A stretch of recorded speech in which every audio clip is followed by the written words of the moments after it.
Online sa hotline. Importante ini na ano ang nanging result sa meeting nila sa NBOC. Sa nugid ni man ang patigayunon nga part 4 sang National Vaccination Day kung nanong latest sa 5 to 11 nga vaccine nga kinanglanon. Ma'am M, sorry ginautod ang linya ta kay na. Yes, good morning sa liwat, Action Art, kay sa aton mga salamat sa isubong nga aga. Good morning. Salamat gid. Ang Nanong ating latest na national- meeting niyo, ma'am? Yes. I'm sorry. Ang National Vaccination Day, part 4 na ini, Action Art, nakaschedule ni sa March 10 to 12. March 10 to 12. Ang kinalain lang sinisang National Vaccination Day, part 4, may mga specific targets na kita Action Art para sa aton target vaccine sa inyong mga adlaw, no, sa tatlo ka adlaw ng aton vaccination campaign. Ang aton mga target sini Action Art ang mga mga partially vaccinated nga nakabaton sa first dose kada miss nila ang ila second dose.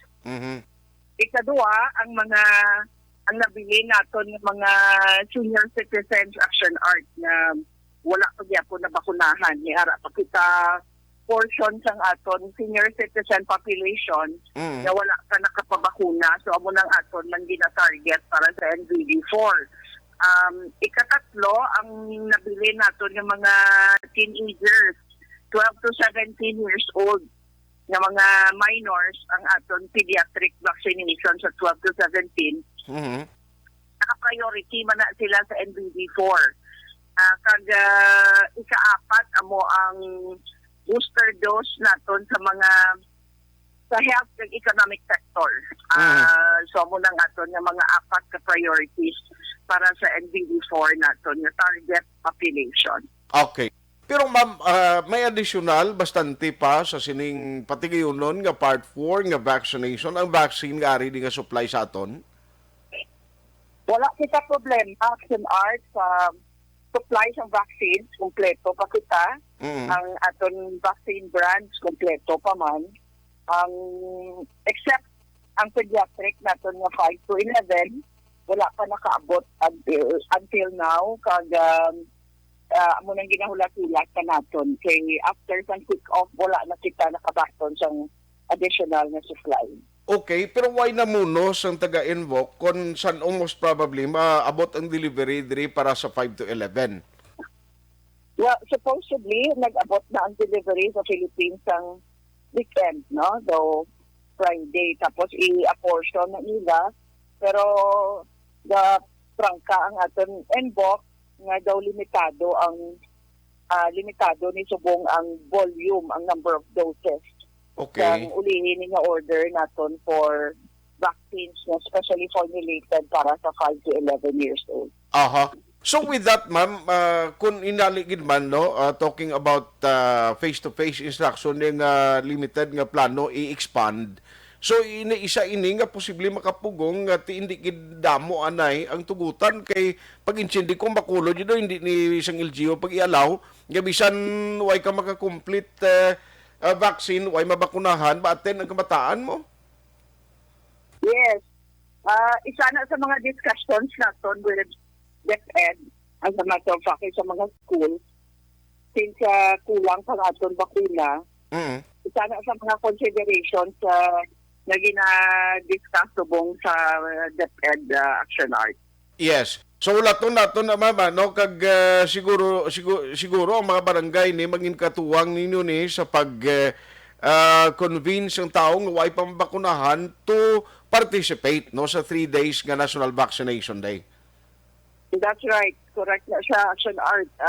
As usual, ang barangay nga aton reliable partner sa COVID management sa vaccination program, sila man gyapon ang magabulig sa aton nga kampanya for the NVD4. Finally, ma'am, matapos kati naghalog kita until 15 sa March, ara kita sa ginatawag naton manubo, alert level number 1. May mga worries kita, kag may advisory kita sa public, kay ang ukta nagambal sila niya, basi by May ni mataas naman liwat ang cases ng COVID. Yeah, well, nakita ta ang pagdamo sa mga mass gathering action art lately. Isa na sa mga concerns man naton, although so of today, ang mayong balita, wala na tawo ang tanan nga isolation facility. Nakagraduate na ang tanan nga mga naka-isolate sa isolation facility. Mayara pa si 24 nga naka-home isolation subong. Pero sa isolation facilities, wala na kita sa mga pasyente. But silingon, na amo na nakadako ang gin-drop sa aton nga cases as of now, action art. Okay. But hindi na sa rason nga mangin complacent kita or kampante kita, kada base ko nila sa maghalong, ang projection sa OCTA, base bala ko na matabo ina nga sa Mayo, magdamo na naman ang kaso ta hindi amo nang hindi ta gina-anticipate na dapat hindi matabo. Yes. Kabay pa, no? Meaning, ining nga mga facilities ta karon mga schools ni ma'am, gin temporarily, why na di siyang nag-duty as subong health personnel? Sa aton, may duwa pa kita ka isolation facility na may nag-duty sa Gyapon, although wala na sang tawo, action art. Hindi ka pa totally close gid kay kung kita may gulpiada lang nga may ara.